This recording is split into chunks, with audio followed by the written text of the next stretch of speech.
জুলাই গণ অভ্যুত্থানে আহত জুলাই যোদ্ধাদের সেবায় নিয়োজিত স্বাস্থ্যকর্মীদের অবদানকে স্মরণ করতে আজ বাংলাদেশ মেডিকেল বিশ্ববিদ্যালয়ে আয়োজন করা হয় জুলাই পুনর্জাগরণ 2025 অনুষ্ঠানের। স্বাস্থ্য ও পরিবার কল্যাণ মন্ত্রণালয় এই অনুষ্ঠানের আয়োজন করে। অনুষ্ঠানে ভার্চুয়ালি যুক্ত হয়ে বাণী দেন প্রধান উপদেষ্টা প্রফেসর মোহাম্মদ ইউনূস।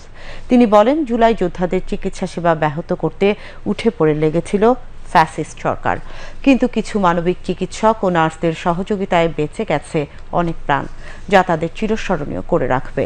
অনুষ্ঠানে জুলাই যোদ্ধাদের স্মরণে চলচ্চিত্র প্রদর্শনী সহ রক্তদান কর্মসূচিরও আয়োজন করা হয়। শরীফুল ইসলামের রিপোর্ট।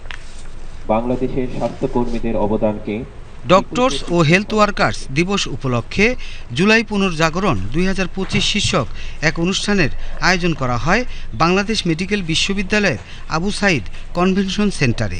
স্বাস্থ্য ও পরিবার পরিকল্পনা মন্ত্রণালয় এই অনুষ্ঠানের আয়োজন করে।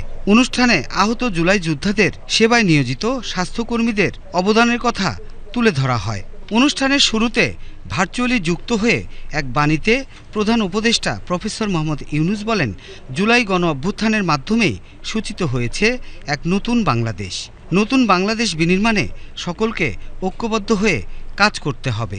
ফ্যাসিস্ট সরকার শুধু এই দেশের ছাত্র শ্রমিক জনতার বুকে গুলি চালিয়ে থেমে থাকেনি, তারা সর্বোচ্চ চেষ্টা করেছে যেন কেউ হাসপাতালে চিকিৎসা না পায়।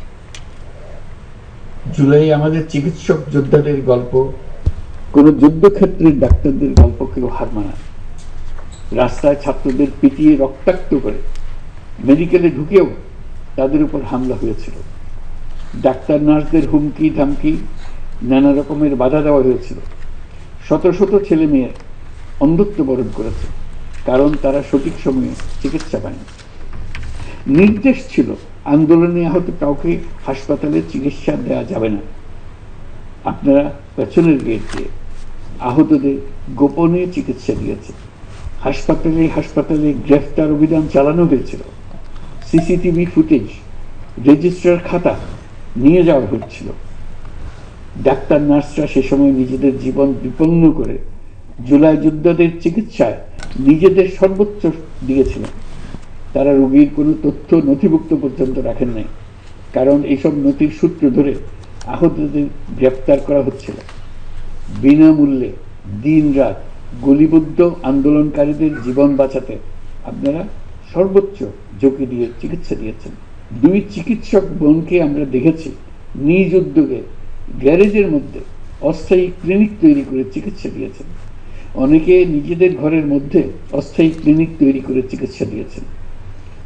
আপনারা নিজেরা ঝুঁকির মধ্যে ছিলেন, আপনাদের পরিবার ঝুঁকির মধ্যে ছিল, তবু পাহাড়সম বাধা পার করে আপনারা মানুষের জীবন বাঁচাতে এগিয়ে এসেছিলেন। জুলাই পুনর্জাগরণের এই অনুষ্ঠানে প্রধান অতিথি হিসেবে উপস্থিত ছিলেন স্বাস্থ্য উপদেষ্টা নূরজাহান বেগম।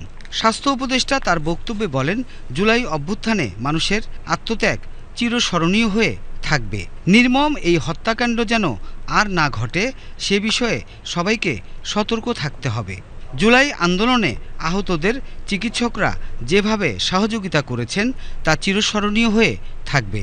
আমাদের জীবন থেকে, আমাদের সন্তানদের জীবন থেকে এই রকম আর যেন কোনো বিভীষিকা কখনোই নেমে না আসে। শুধু আমাদের নয়, সারা পৃথিবীতে শান্তি আসুক, সারা পৃথিবীতেই একটু সুবাতাস বয়ে যায়। এত কষ্ট আর নেওয়া যায় না। অনেকেই ট্রমার মধ্যেই আছে। আমাদের যারা এখনও আহত হয়ে হাসপাতালে আছেন, নিজের বাড়িতে আছেন, তারা নানান মানসিক ট্রমার মধ্যে আছেন। আমাদের ডাক্তাররা, আমাদের নার্সরা, আমাদের টেকনোলজিস্টরা যতদিন হাসপাতালে ছিলেন তারা তাদের চিকিৎসা দিয়েছেন। মন্ত্রণালয়ের পক্ষ থেকেও যতটুকু, সব মন্ত্রণালয় মিলে যতটুকু পারা গেছে আমরা চেষ্টা করেছি। কিন্তু যিনি হারিয়ে গেছেন তার পিতামাতা বোঝেন, তার পরিবার বোঝেন। আমরা কিছুটা হয়তো অনুধাবন করতে পারি, কিন্তু তার সম্মুখ নয়।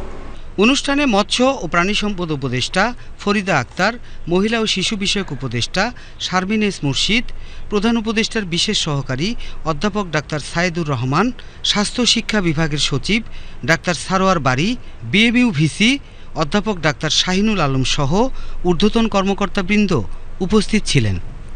5 আগস্টের শেখ হাসিনা সরকারের পতনের পরে স্মরণ অনুষ্ঠানে no treatment no dead body শীর্ষক চলচ্চিত্র প্রদর্শনীর আয়োজন করা হয়। চলচ্চিত্রটিতে জুলাই যোদ্ধাদের চিকিৎসা না দিতে স্বৈরাচারী হাসিনা সরকারের নির্দেশের কথাও উঠে আসে। পাশাপাশি জুলাই অভ্যুত্থানে নির্মমতা ও বর্বরতার চিত্রও ফুটে ওঠে। সাধারণ মানুষও ততই বিক্ষুব্ধ হতে থাকে। সবশেষে জুলাই যোদ্ধাদের স্মরণে রক্তদান কর্মসূচির উদ্বোধন করেন স্বাস্থ্য উপদেষ্টা। Shariful Islam, BTV news, Dhaka.